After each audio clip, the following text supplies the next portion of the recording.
ang mga kwento ng pag-ibig, kwento ng buhay, at kwento ng pag-asa dito sa Barangay Love Stories. Love Stories.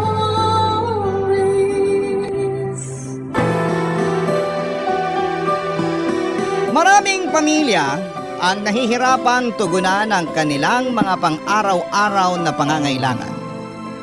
Karamihan sa kanila ay tahimik na nagpapatuloy sa buhay sa kabila ng mga pagsubok at paghihirap. Ikaw, kabarangay, ano ang nararamdaman mo kapag nakakakita ka ng pamilyang salat na salat sa buhay? Dear Papa Dudut, magandang araw po sa inyo at sa mga kabarangay ninyo. Itago niyo na lamang po ako sa pangalang Bella. At gusto ko pong ibahagi sa inyo ang lahat ng hirap at pagsubok na pinagdaanan ko. 3 po kaming magkakapatid sa pamilya namin at nakatira lang po kami sa barong-barong na bahay sa isang squatters area dito sa probinsya. Ang papa ko po ay isang construction worker at ang mama ko naman ay isang selbedora sa isang maliit na kainan. Kahit na may mga trabaho po ang mga magulang ko ay hindi pa rin po ito naging sapat para matustusan ng lahat ng mga pangangailangan namin. At dahil walang-wala po kami, ito rin ang naging dahilan kung bakit elementarya lamang ang natapos ko. Pero kahit elementarya lang ang natapos ko ay ginawa ko pa rin ang lahat para makatulong sa pamilya, lalong-lalo na. At ako pa naman yung pinakamatanda sa aming magkakapatid. Araw-araw po akong nangangalakal para lang makaranas ng kaunting ginhawa sa buhay.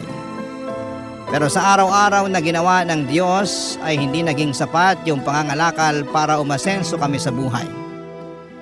Kaya ng mga panahong yon ay dito ko napagtanto na kung gusto kong umasenso sa buhay ay kailangan kong makapagtapos ng pag-aaral. Ang totoo po niyan, inggit na inggit po ako sa mga naging kaklase ko noong elementarya dahil karamihan sa kanila ay nakapagtapos na ng kolehiyo. At ang iba sa kanila ay nakapag-abroad na at doon ko na po napagtanto na kailangan kong bumalik sa pag-aaral kung gusto kong makaranas ng kaunting ginhawa sa buhay. Pero nagdadalawang isip ako na sabihin kina mama at papa ang kagustuhan ko na makapagtapos ng pag-aaral. Kasi sigurado ako na hindi sila matutuwa dahil ang gusto ng mga magulang ko ay yung magpatuloy ako sa pangangalakal para makatulong sa pamilya.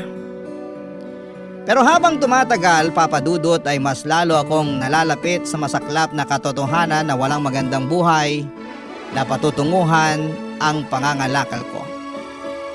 Kaya naglakas loob na akong sabihin kay mama yung tungkol sa kagustuhan kong bumalik at makapagtapos ng pag-aaral.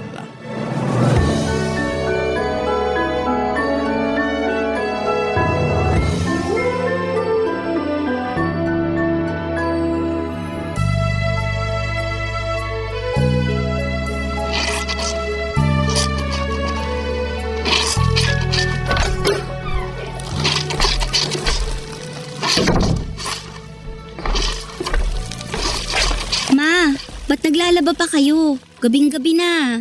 Oh, Bella, ba't ngayon ka lang? Pasensya na po. Matumal kasi yung pangangalakal kanina eh. Ay, bale na lang. May awa ang Diyos. Suswertehin ka rin bukas. Eto po pala, may dala akong bihon at sardinas para sa atin. Ay, salamat naman sa Diyos. Sigurado akong matutuwa yung mga kapatid mo niyan. Ay, siya nga pala. Yung mga kapatid mo natutulog na. At yung papa mo naman, ayun, nakatulog na rin. Napagod yata sa trabaho niya sa construction. Kumain na po ba kayo? Pinagtitiisan na lang muna namin yung natitirang tuyo kanina. Tapos nangutang na lang ako ng 1 kilong bigas dyan sa kapitbahay natin. Hindi na kasi nakatiis yung mga kapatid mo eh. Tapos yung papa mo naman, sa susunod na linggo pa sasahod. Ako na pong tatapos dyan sa mga nilalaban nyo. Matulog na po kayo. Ay naku, hindi. Kailangan na kasi ito bukas eh. Ay, mas madali matatapos to kung pareho natin pagtutulungan. Sige ho, tulungan ko na po kayo. Pero ma, huwag niyo pa rin kalimutan na magpahinga ha. Ay naku, hindi pwede. Tuloy-tuloy yung mga gastusin dito sa bahay, kaya dapat tuloy-tuloy din ang trabaho. Pero baka kayo naman ang magkasakit niyan. Anak, hindi uso sa ating mga mahihirap ang magkaroon ng sakit. Para lang yan sa mga mayayaman. Kayo po talaga. Hirap na nga tayo sa buhay, nagagawa niyo pang magpatawa. Anong gusto mo gawin ko? Maglupasay ako dyan sa sahig habang iniisip kung gaano kahirap ang buhay natin? Hindi naman po sa ganun. Pues kung ganon, tulungan mo na lang kami ng papa mo. Kasi sigurado ako na kapag naubos na yung sardinas at bihon na dala mo, mahihirapan na naman tayo nito. Ba't nyo na lang po gamitin yung ibabayad sa inyo dito sa labada? May utang pa ako sa amo ko. Kailangan kong bayaran yun kasi kung hindi, sigurado ako na hindi na ako pauutangin nun. Ma, may gusto sana akong sabihin sa inyo. Ano yon? Gusto ko po sanang bumalik sa pag-aaral. Bella naman, hindi na nga sapat yung kinikita namin ng papa mo. Tapos ngayon, gusto mo pang bumalik sa pag-aaral? Ano ka ba naman? Wala tayong pera para dyan. Kung hindi nyo po kaya, wag po kayong mag-alala. Gagawa po ako ng paraan. Mag-working student po ako. Huwag ka nang magmatigas. Hindi ako makakapayag dyan sa gusto mo mangyari. Ma naman! Ni minsan ba, hindi kayo nangarap ni Papa na magkaroon ng maganda at maginhawang buhay? Yang pangarap na yan, para lang yan sa mga mayayaman. Hindi tayo mayaman, Bella. Ayoko na ng ganitong buhay. Kailan po ba kayo matatauhan, Ma? Kapag namatay na tayong lahat sa gutom? At ano namang kinalaman nun sa kagustuhan mo makabalik sa pag-aaral, ha? Dahil yun na lang ang natitira nating pag-asa para makatikiman lang ng konting ginhawa sa buhay. Kaya sige na naman no, parang awa nyo na, pumayag na kayo. Para din naman sa inyo to eh. Hindi. Mas lalo tayo mahihirapan kung itutuloy mo yung binabalak mo. Alam niyo po ba na nakapagtapos na ng pag-aaral yung mga kaklase ko noong elementarya? Yung iba nga sa kanila nangingibang bansa na eh. Kaya naman pala nagkakaganyan ka. So ano, naiinggit ka? Ganun ba yon? Oo, naiinggit ako sa kanila kasi hindi nila kailangan magtiis sa toyo at kanin. At mas lalo lang akong naiinggit sa kanila kasi hindi nila kailangan mga lakal para makaraos sa pang-araw-araw. Tigilan na natin to, Bella. Naririndi na ako sa mga pinagsasasabi mo. Alam mo, naghahanap ng kasambahay yung kaibigan ng amo ko. Total, nasa edad ka na naman. Siguro, panahon na rin para mamasukan ka. Mas gugustuhin ko na lang mga lakal at magpakahirap bilang working student ng sabay kesa mamasukan bilang kasambahay. Ang tanda-tanda ko na, pero elementarya lang ang natapos ko. Ayoko na ng ganitong pakiramdam, Ma. Diyos ko, Bella. Sigurado akong patay na kami ng papa at mga kapatid mo sa oras na makapagtapos ka ng pag-aaral. Kaya sige na, huwag ka nang magmatigas. Sasabihin ko na sa amo ko na mamamasukan ka bilang kasambahay dun sa kaibigan niya. Pero Ma... Matulog ka na. Ako na magtatapos ng mga labada ko rito. Sige na, bago pa ako tuluyang mapikon sa'yo. Noong una ay tutol na tutol ako sa gusto ni Mama na pagtrabahuhin ako bilang kasambahay sa kaibigan ng amo niya. Kahit mahirap kami at salat sa buhay, may mga pangarap pa din ako at mga ambisyon na gusto kong maabot. Pero naiintindihan ko rin naman, Papa Dudut, kung bakit ganon mag-isip si Mama. Kasi karamihan sa mga kamag-anak namin ay nagtatrabahong kasambahay o di kaya ay nagtatrabaho sa mga karinderya. At siguro yun na rin mismo ang dahilan kung bakit hindi nakikita ni Mama ang halaga ng edukasyon. Wala akong naging kakampi sa kagustuhan kong bumalik sa pag-aaral. Kahit si Papa ay sumang-ayon din sa gusto ni Mama na pagtrabahuhin ako bilang kasambahay. Kaya wala akong naging choice kung hindi ang mamasukan bilang kasambahay. Lalo na noong makita kong naapektuhan na rin ang mga kapatid ko sa sitwasyon namin. Kasi may mga pagkakataon na nagkakasakit na sila dahil sa gutom. Siguro kung naging only child lamang ako ay hindi ako papayag na mamasukan bilang kasambahay. Pero mahal ko yung mga kapatid ko at ayokong maranasan nila yung hirap na dinanas ko. Kaya naman kahit mahirap ay pumayag na lamang ako na maging kasambahay para makatulong sa pamilya namin. 3 oras ang layo ng bahay kung saan ako namasukan bilang kasambahay. Sa totoo lang ay sobrang kinakabahan ako noon. Kasi sanay akong mangalakal pero hindi ako sanay na mamasukan bilang kasambahay. Bukod pa doon ay maraming balita sa TV tungkol sa mga kasambahay na pinagmamalupitan o inaabuso ng mga amo nila kaya mas lalo lamang akong natakot. Ipinapasa Diyos ko na lamang ang magiging kapalaran ko bilang kasambahay. Ipinagdasal ko na lamang na sana hindi ako matulad sa mga kasambahay na nakikita ko sa TV na minamaltrato at hindi pinapasahod ng maayos.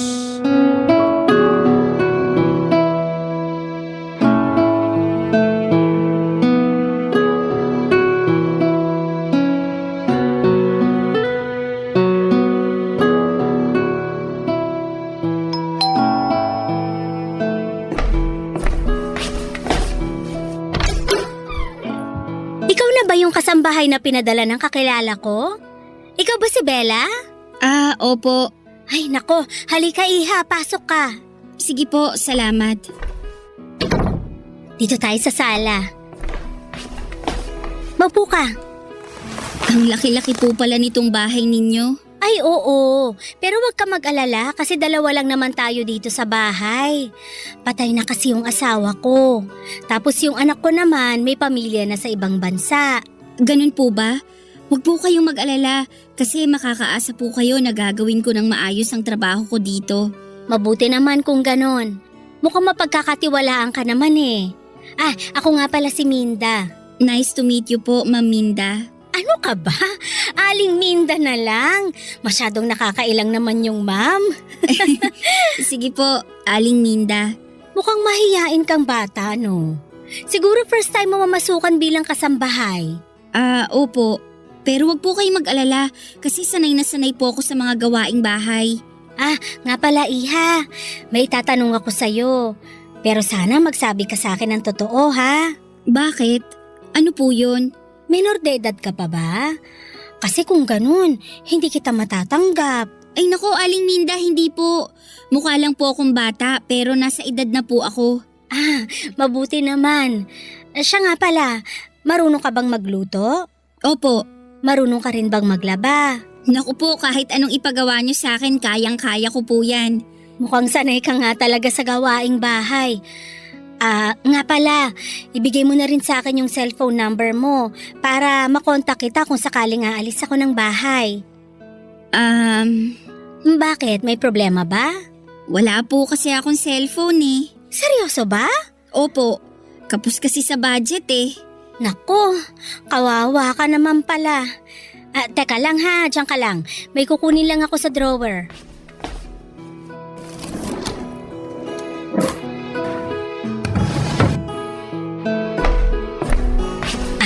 Eto.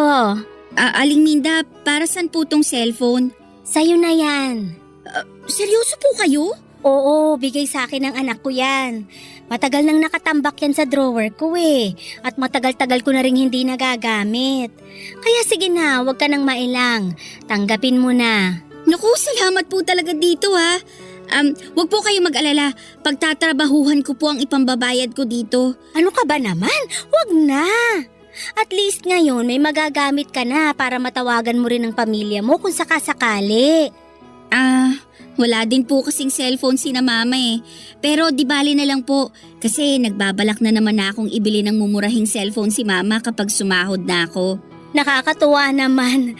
Napaka-family oriented mo naman palang bata ka. Pero ipapaalala ko lang sa'yo ha, na wag mong kalilimutan ang sarili mo. Matuto kang mag-ipon habang bata ka pa. Opo, Aling Minda, salamat po talaga ha. Ano ka ba? Wala yun. Siya nga pala, halika dito. May papakita ko sa'yo.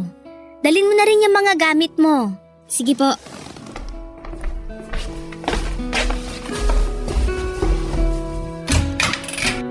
Ito ang magiging kwarto mo. Diyos ko! Oh, bakit?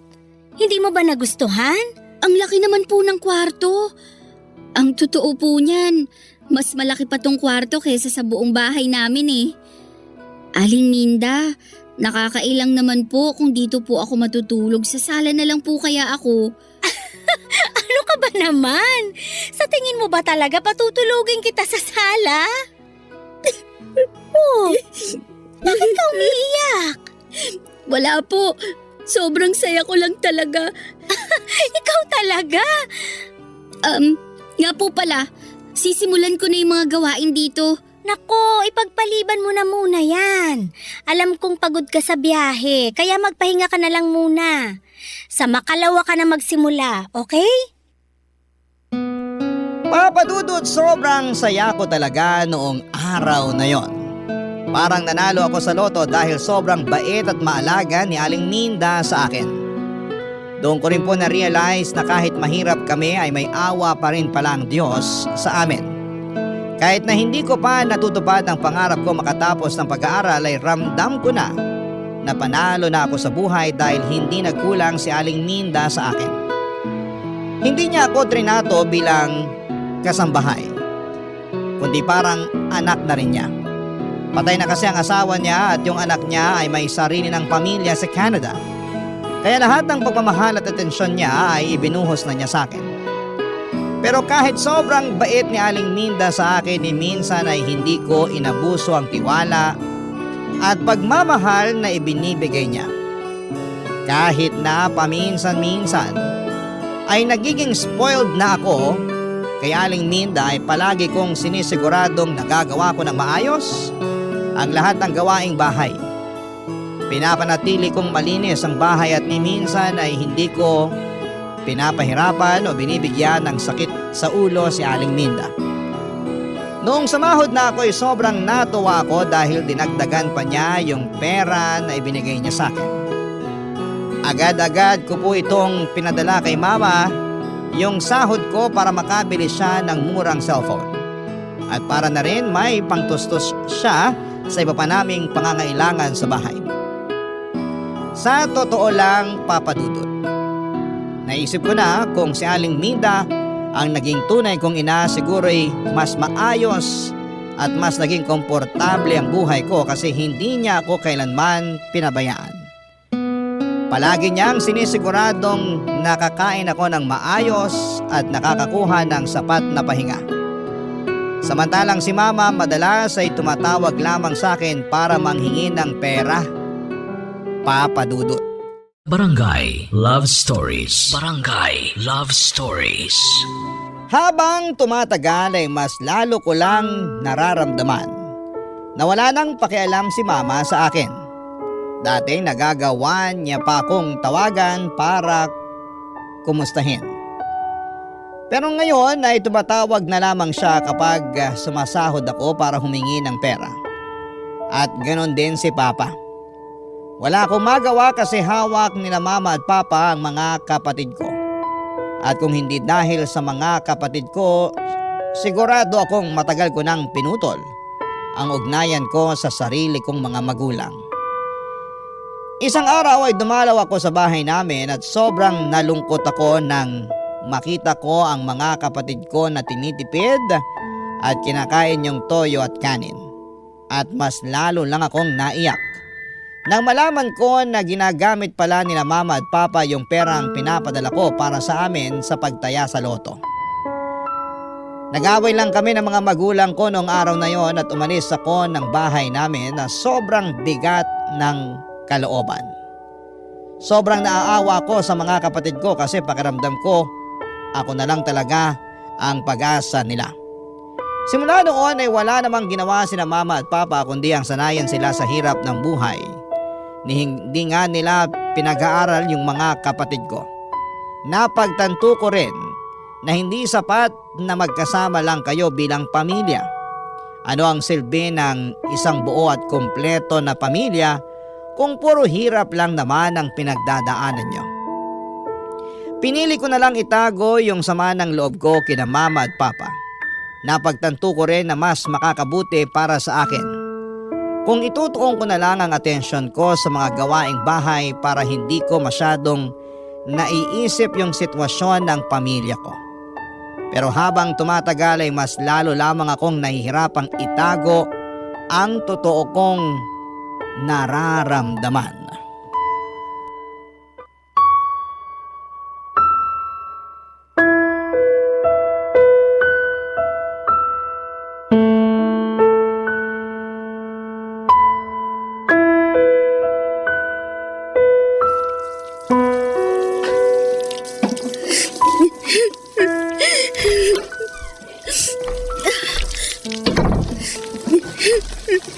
Uy, Bella! Tamang-tama, bumili ako ng fried chicken at spaghetti. Halika dito, sabayan mo na akong kumain. Oh, halika lang. Umiiyak ka ba? Naku, Aling Minda, pasensya na po kayo. Wala po to. Mamaya mo na tapusin yung mga hinuhugasan mo. Maupo ka nga muna dito.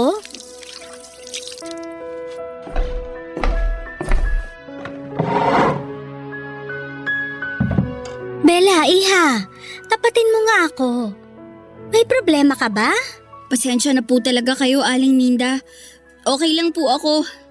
Ay, ang ayaw ko sa lahat yung pinagsisinungalingan ako. Sige na, magsabi ka sa akin ang totoo. Ano ba kasing problema, ha? Si Mama po kasi. O bakit? May masama bang nangyari sa mama mo? Wala naman po, pero habang tumatagal, mas lalo ko na lang kasing nararamdaman na wala siyang pakialam at malasakit sa akin. Ha? Paano mo naman nasabi yan? Nagpaparamdam lang kasi siya sa akin tuwing sumasahod ako eh. Malay mo, baka abala lang sila sa paghahanap ng pera. Pagpasensyahan mo na lang yung mama mo. Isipin mo na lang na ginagawa nila ang lahat para sa mga kapatid mo para hindi ka na malungkot. Mabuti po sana kung ganun, pero hindi eh. Anong ibig mong sabihin? Nung pumunta po kasi ako sa bahay noong day off ko, napag-alaman ko po na ganun pa rin ang sitwasyon namin sa bahay. Hanggang ngayon, nakikita ko pa rin na nagtitiis sa toyo at kanin yung mga kapatid ko. Tapos sa loto lang po napupunta yung perang pinapadala ko kina mama. Iha naman, ba't ngayon mo lang sinabi sa akin to? Ang totoo po niyan, wala naman po sana akong balak na sabihin sa inyo to eh. Pero Tahan na, iha. Ganun talaga ang buhay, parang gulong. Minsan nasa ibabaw, minsan nasa ilalim. naku po Aling Minda, pakiramdam ko nga po palagi na lang akong nasa ilalim eh. Pero palagi mo ring tatandaan na patuloy pa rin tong umiikot. Kaya wag na wag kang panghihinaan ng loob. Kapit lang, ha? Salamat po talaga. Alam niyo po, napagaan niyo ang loob ko. Hindi man ako sinwerte sa pamilya ko, pero di bali na lang po. Kasi swerte naman ako sa amo ko. Nako, ikaw talaga ng bola ka pa. Hindi ka na iba sa akin. Ang totoo niyan, miss na miss ko na yung anak ko na nasa Canada ngayon. Pero simula nung namasukan ka sa akin, nawala na yung pangungulila ko sa anak ko. At ganun din po ako sa inyo, Aling Minda. Simula nung namasukan ako sa inyo, nakalimutan ko po yung sakit at paghihinagpis na pinagdaanan ko kay mama. Kasi tuwing kasama ko po kayo, parang kayo na rin po yung mama ko. Napupunan niyo po yung lahat ng pagkukulang ni mama sa akin. Nako, tigilan na nga muna natin tong drama na to. Pasensya na po talaga. Kumain na lang muna tayo. Sige po. Nga pala, matanong lang kita. May bala ka pa bang bumalik sa pag-aaral? Yun na nga po eh. Matagal ko na pong pangarap na makapagtapos ng pag-aaral, pero dahil kapos kami sa pera, hindi na ako nakatungtong ng high school. So ibig mong sabihin, elementary lang yung natapos mo? Parang gano'n na nga po. Naku Bella, sobrang mahalaga na nakapagtapos ka, iha. Kung hindi ka nakapagtapos, mahihirapan kang makamove on sa buhay. Iba pa rin yung nakapagtapos kasi dito ka nagkakaroon ng mga opportunity para magkaroon ng mas magandang buhay. Kaya ikaw, pagdating ng panahon, sana tapusin mo yung pag-aaral mo, ha? Siyempre naman po, Aling Minda. Sa katunayan nga, may naitabi na po akong ipon. Talaga ba? Opo, nang dahil na rin sa inyo. Hindi po kasi kayo kuripot tuwing nagbibigay kayo ng sahod eh. Naku, wala yun. Ano ka ba? Deserve na deserve mo yung binibigay ko sa yung sahod. Kasi nakikita ko yung sipag mo sa pagiging kasambahay ko. Alam mo ba na yung dati kong kasambahay dito? Naku, sobrang tamad. Kailangan ko pang utusan para lang gumalaw. So, ano pong nangyari sa kanya? Ayun, pinalayas ko. Naku, kawawa naman pala. Mabuti na lang talaga at ginawa ko yon. Kasi kung hindi, malamang hindi kita makikilala. Kung sa bagay.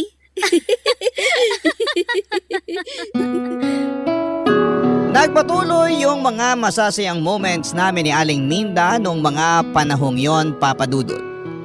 Unti-unti nang nawala yung lungkot na nararamdaman ko. Kasi nandyan palagi si Aling Minda para iparamdam sa akin na may nagmamahal sa akin. At may tao pa palang nagmamalasakit sa akin. Habang pinaparamdam sa akin ni Aling Minda yon, kabaliktaran naman ang nangyayari kay Mama. Ganon pa rin siya. Tumatawag lamang o nagpaparamdam lang kapag sumahod na ako. Nung unay nahirapan akong tanggapin yon, pero habang tumatagal, unti-unti ko na ring na-realize na hindi na talaga magbabago si Mama. Mahirap mang tanggapin ang katotohanan, pero kailangan. Nang mga panahong yon ay inisip ko na lamang yung mga kapatid ko. Mahal ko sila. Kaya nagpaalam ako kay Aling Minda na gusto kong umuwi sa bahay namin tuwing Sabado at Linggo para makasama ko sila. Mabuti na lamang at pumayag si Aling Minda. Kaya tuwing umuwi ako ay lagi kong sinisigurado na may sapat na pagkain sina Mama at mga kapatid ko. Nilinaw ko rin kay Mama na ayoko na silang makita na kumakain ng toyo at kanin. Akala ko noon ay tuloy-tuloy na talaga yung mga magagandang nangyayari sa buhay ko. Pero isang araw habang papunta ako sa palengke, may nangyari na hindi ko po inaasahan. Na-snatch yung bag ko at kasama sa natangay noong snatcher ay yung wallet ko at yung pera na ipapadala ko sana kay Mama. Mabuti na lang po talaga at hindi natangay yung cellphone ko kasi nasa bulsa ko yon. Aligaga at nataranta ako noong mga oras na yon. Hindi ko alam kung ano ang gagawin ko dahil malaking pera yung nawala. Hindi ko na nagawang ilihim ang nangyari, Papa Dudut, at sinabi ko pareho kay Aling Minda at kay Mama ang kalagayan ko ng mga panahong yon.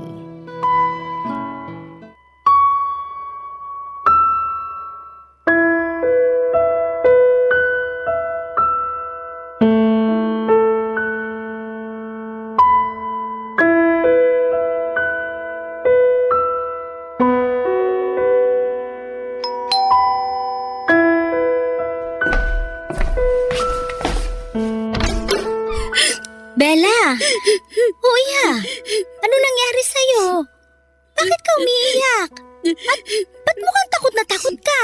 Aling Minda. Kumalma ka nga! Ano ba kasing nangyari sa yung bata ka? Aling Minda. Sorry po talaga. Ay, maupo ka nga muna dito sa sofa. Sabihin mo na sa akin kung anong nangyari sa'yo. Mapagkakatiwalaan mo ko. Ano ba kasi yon para matulungan kita? Aling Minda, tinangay po kasi nung snatcher yung bag ko. Ano? Pasensya na po talaga. Hindi ko na po nabili yung pinapabili ninyo sa akin sa palengke. Kasi natangay na rin ng snatcher yung perang binigay niyo sa akin. Diyos ko! Sorry po talaga, Aling Minda. Ano ka ba naman? Ang importante, ligtas ka. Mabuti na lang talaga at walang masamang nangyari sa'yo. Huwag mo nang isipin yung perang tinangay nung snatcher, ha? Hayaan mo na, pera lang yon. Salamat po talaga. Pero, si Mama po kasi. Bakit? Anong problema sa mama mo? Natangay din po nung snatcher yung perang ipapadala ko sana sa kanya. Sigurado kung maiintindihan ka ng mama mo, Bella. Matutuwa yun na ligtas ka. Sana nga po. Aling Minda, labas muna ako saglit ha.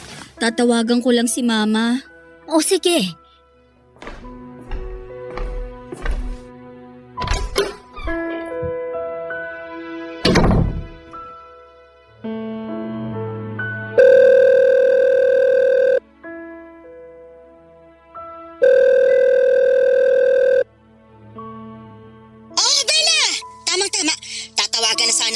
Naunahan mo ako. Ma, may sasabihin po sana ako sa inyo. Bakit? Ano yun? Ma, Hindi po muna ako makapagpapadala sa inyo. Pambihirang buhay to! At bakit naman, Aber? Tinangay po kasi nung snatcher yung wallet ko eh. Tanga-tanga mo naman! Hindi mo na ba talaga ginagamit ang utak mo, ha? Sandali lang, may utak ka nga ba? Alam mong may laman na pera yung wallet mo pero hindi mo iningatan! Hindi ko naman po ginusto yung nangyari eh. Ganyan! Ganyan mga tuwira ng mga bobong katulad mo! Paano ngayon yan? Kailangan namin yung pera na ipapadala mo! Utang na loob, ma. Nabiktima po ako ng snatcher. Takot na takot po ako nung tinangay nung snatcher yung bag ko. Oh, so kaninong kasalanan yan? Hindi ba't kasalanan mo? Naku, Bella, gawa mo ng paraan yung perang ipapadala mo sa amin. Naku, sinasabi ko sa'yo. Tinawagan ko po kayo kasi nagbabaka sakali akong madamayan ninyo ko. Pero mas lalo lang sumama yung loob ko sa inyo ngayon. Ang kapal na mukha mo para pagsalitaan ako ng ganyan? Nagkakaganyan ka ba porkit kumikita ka na ng sarili mo pera? Nagkakaganito po ako kasi hirap kayong umintindi. Wala na kayong ibang inisip kundi pera, pera, pera. At bakit? Sinong gusto mong isipin ko? Ikaw? Oo, kasi simulat sa pool, hindi ko naramdaman na nanay ko kayo. Walang hiya ka? Hoy, Bella, tandaan mo na hindi ka mabubuo at mabubuhay sa mundong ito kung hindi dahil sa akin. Sige na po, papatayin ko na to. Baka makalimutan ko lang na nanay ko kayo pag pinagpatuloy pa natin to. Bastos kang bata ka! Bella!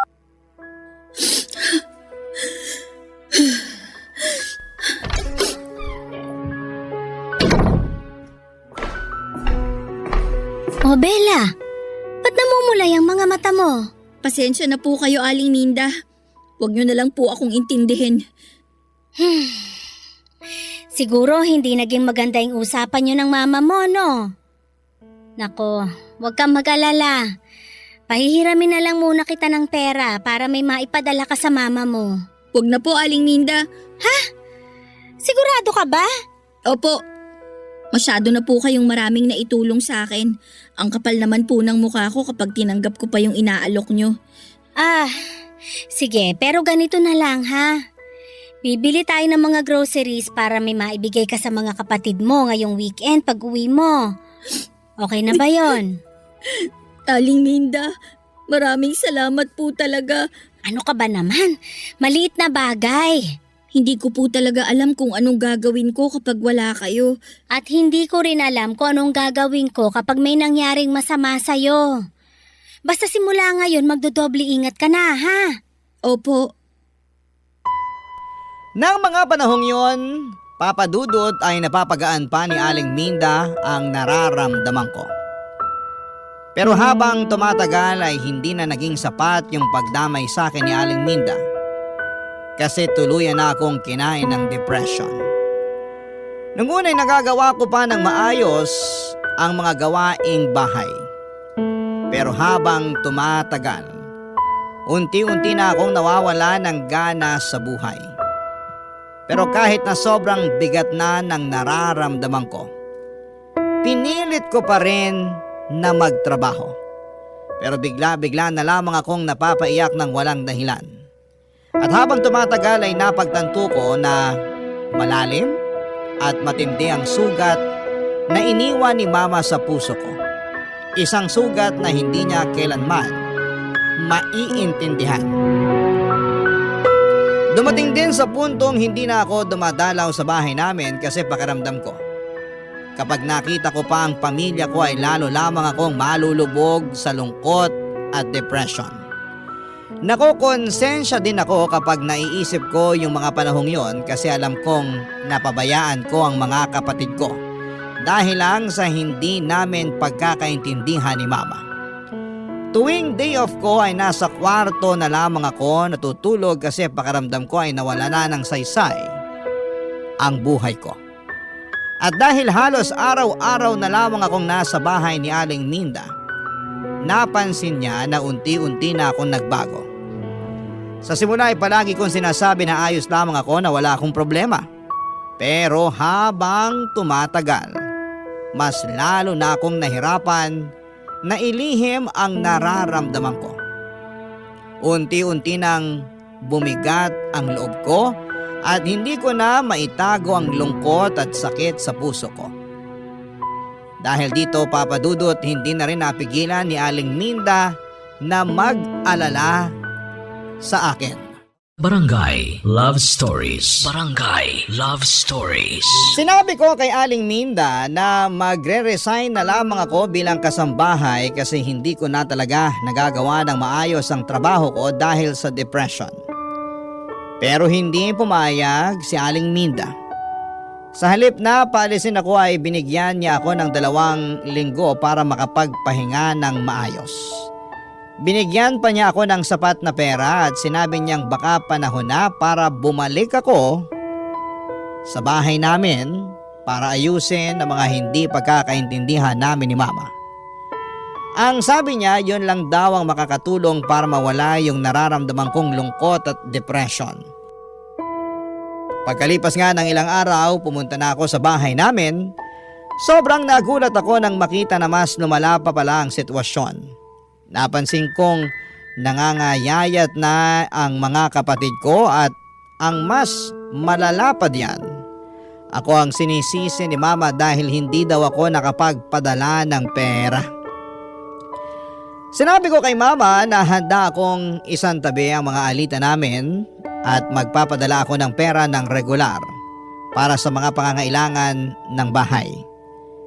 Pero sinabi ko rin sa kanya na kapag nalaman kong hindi niya napapakain at naalagaan ng maayos ang mga kapatid ko ay hindi na ako magdadalawang isip na isumbong siya sa mga otoridad. Pakiramdam ko ay natakot siya sa sinabi kong yon kasi bigla siyang nanahimik. Hindi ko na naubos yung 2 linggong pahinga na ibinigay ni Aling Minda. Bumalik ako kaagad sa bahay ni Aling Minda at sa paglipas ng mga buwan, nagagawa ko na rin ang maayos ang trabaho ko at regular na ulit akong nakakapagpadala ng pera. Tuwing bumibisita ako sa bahay namin ay nakikita ko na maayos na nakakakain at mas maganda na ang kalagayan ng mga kapatid ko. At para sa akin ay sapat na yon. Noong mga panahong yon ay wala na talaga akong pakialam kay Mama. Ang importante na lamang para sa akin ay yung mapabuti ang kalagayan ng mga kapatid ko.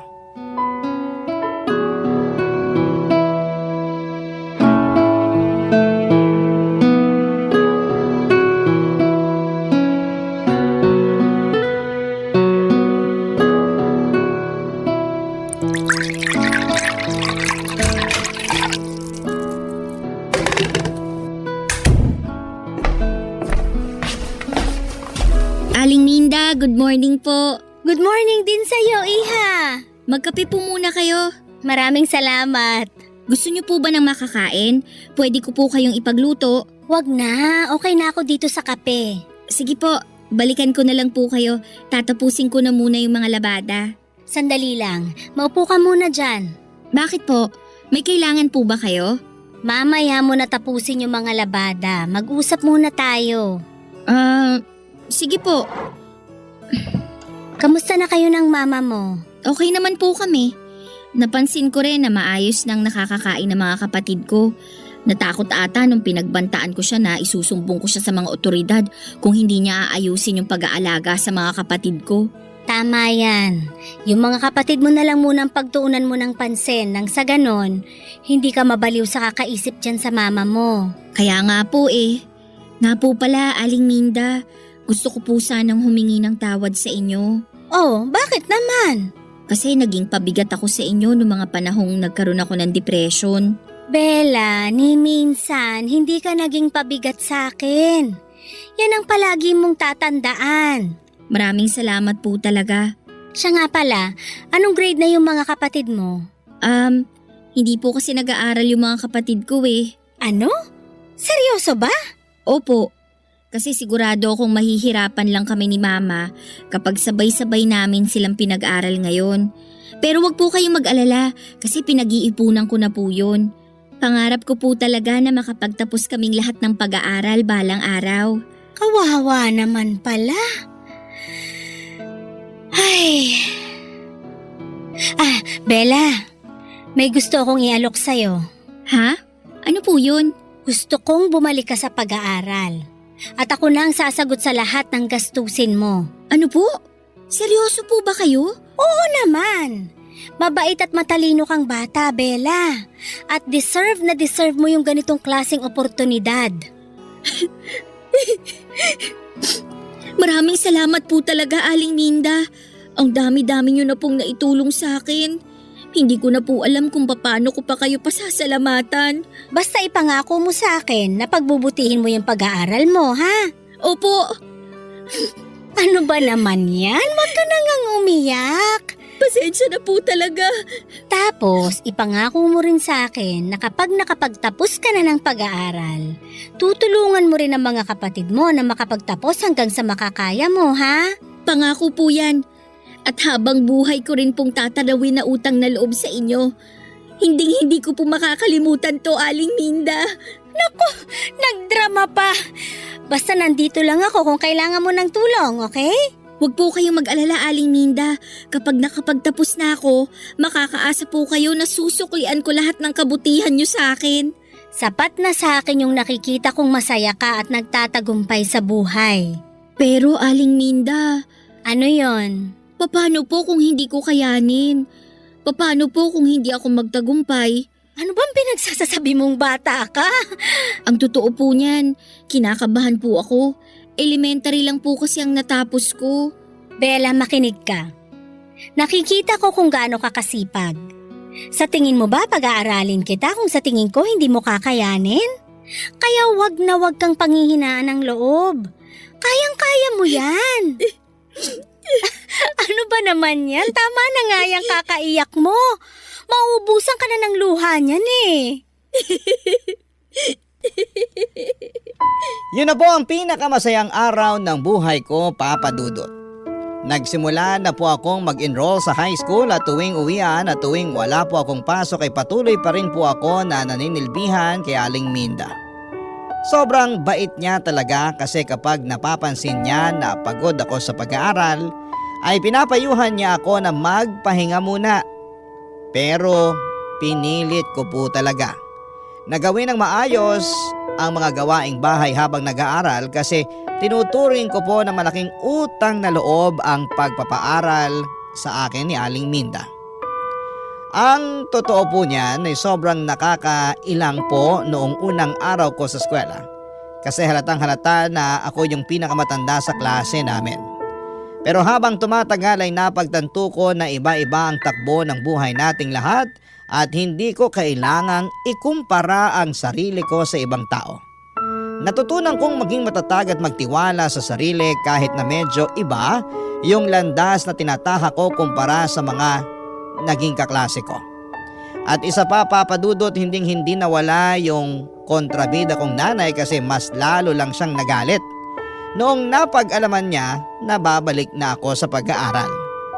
Nag-alala siya kasi baka hindi na daw ako makapagpadala ng pera sa kanya. Pero nilinaw ko kay mama na kahit nag-aaral ako ay bibigyan pa rin ako ng sahod ni Aling Minda at patuloy pa rin akong maninilbihan. Kaya makakaasa siya na regular pa rin na magpapadala ako ng pera sa kanya. Pinilit kong patunayan sa kanya na kaya kong pagsabayin ang pagtatrabaho at pag-aaral para sa kinabukasan namin ng mga kapatid ko. Aaminin ko rin po na habang tumatagal, mas tumindi lang ang galit at tampo ko kay mama. Ang tingin po kasi niya sa akin ay parang isang alkansya lamang na pwede niyang basagin kung kailan niya gusto. Pero sa kabila ng lahat ng iyon ay pinili ko pong huwag na lamang magpakaalipin sa sama ng loob. Patuloy na lang akong nag-focus sa sarili ko at sa mga pangarap ko para sa kinabukasan. Lagi ko rin pong iniisip ang mga kapatid ko na kahit na anong mangyari kailangan kong maging matatag, hindi lang po para sa sarili kundi para na rin sa kanila. Lumipas ang ilang taon ay nakapagtapos na rin po ako ng high school sa wakas. Hindi po naging madali yung mga pinagdaanan ko pero proud na proud ako sa sarili ko kasi kinaya ko yung hirap at pagod na kinailangan kong pagdaanan bago ako nakapagtapos ng high school. At ngayon po ay mas matibay at buo na ang loob ko na harapin ang mga hamon ng buhay dahil napatunayan ko sa sarili ko na kaya kong magtagumpay kahit anumang pagsubok ang pagdaanan ko.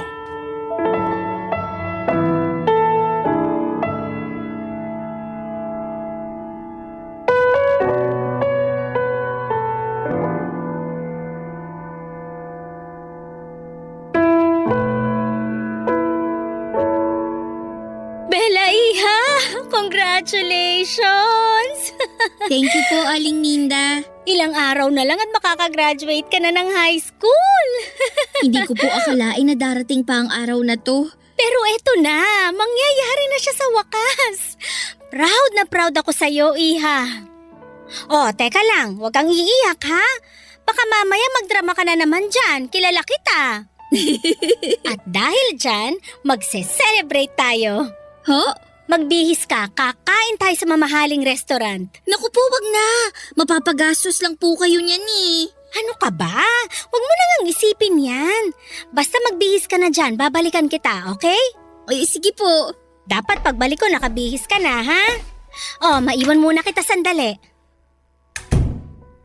Si Aling Minda talaga. Hello? Bella, Bakit po? ubos na yung perang pinadala mo nung nakaraan. Huwag po kayo mag-alala, magpapadala ulit ako ng pera sa inyo sa Makalawa. Mabuti naman kung ganon. May iba pa po ba kayong kailangan? Wala na, yun lang. Di nyo man lang ba ako kukumustahin? Ano ba, Bella? Ang drama-drama mo naman. Ay, marami pa akong kailangan gawin dito sa bahay. Alam nyo man lang ba na papalapit na yung graduation ko? Ano? Teka lang. Paano ko naman malalaman hindi mo naman sinabi sa akin na gagraduate ka na pala? Talagang hindi nyo malalaman. Kasi ni minsan hindi kayo nag-abala na kumustahin ako. Kasi ang tingin nyo lang sa akin, parang ATM na pwede nyong pagkunan ng pera kung kailan nyo gusto. Bella, anak, congratulations. Huwag ka na magtampo sa akin, oh. Sige nga po, bigyan nyo po ako ng isang magandang rason para hindi ako magtampo sa inyo. Dahil nanay mo pa rin ako. Pero ni minsan hindi kayo naging nanay sa akin. Ang yabang-yabang mo naman. Porket nakapagtapos ka na ng pag-aaral, nagkakaganyan ka na? Wala pong kinalaman yung graduation ko sa tampo ko sa inyo. Yung sa akin lang naman po, sawang-sawa na ako sa pinaparamdam nyo sa akin. Kapal ng mukha mong babae ka? Naka-jackpot ka lang ng amo na may kaya? Akala mo kung sino ka na? Yung amo na sinasabi nyo, ang nagsilbing nanay ko sa mga panahong hindi kayo nagpakananay sa akin. Ah, talaga ba? Bakit? Dahil mayaman siya at mahirap lang kami ng papa mo? Ganun ba yon? Hindi! Dahil sa kanya ko lang naranasan yung pagmamahal ng isang tunay na ina. Siya ang pumuno ng lahat ng pagkukulang ninyo. Nung mga panahong pinaparamdam nyo sa akin na wala akong silbi at wala akong kwenta, pinaramdam ni Aling Minda sa akin na may mararating pa pala ako sa buhay. Siya lang ang naniwala sa akin noong mga panahong patuloy nyo akong minamaliit at pinagsasalitaan ng masasama. Wala kang utang na loob? Ang kapal na mukha mo para pagsalitaan ako ng ganyan. Umayos ka, Bella, ha? Bawas-bawasan mo yung tabas ng dila mo kundi puputulin ko yan. Ngayong nakapagtapos na ako ng high school, mag-working student ako para makapagkolehiyo. Uupa ako ng maliit na boarding house at higit sa lahat, kukunin ko na yung mga kapatid ko. Diyos may patawarin. Ang yabang-yabang mo. Bakit?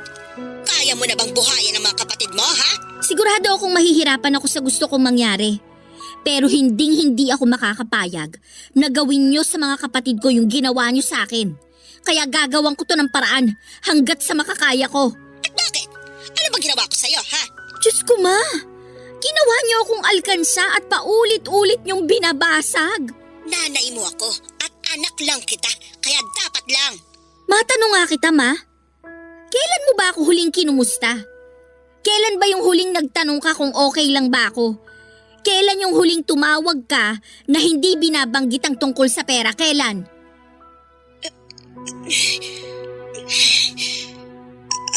Di kayo makasagot, no? Pues ako na po ang sasagot para sa inyo. Kasi ni minsan, hindi nyo ako naisip. Sige na po, tatawagan ko na lang kayo ulit kapag handa na yung pera ninyo. Siguro'y marami sa mga kabarangay ninyo ang iisipin na mayabang o hambog ako, Papa Dudut. Pero tiniis ko po ang pang-aabuso ni Mama sa akin ng ilang taon. Siguro kaya ko nagawang sagutin si mama ng ganon kasi napuno na ako sa pagmamalupit niya sa akin at may hangganan din naman ang pasensya ko.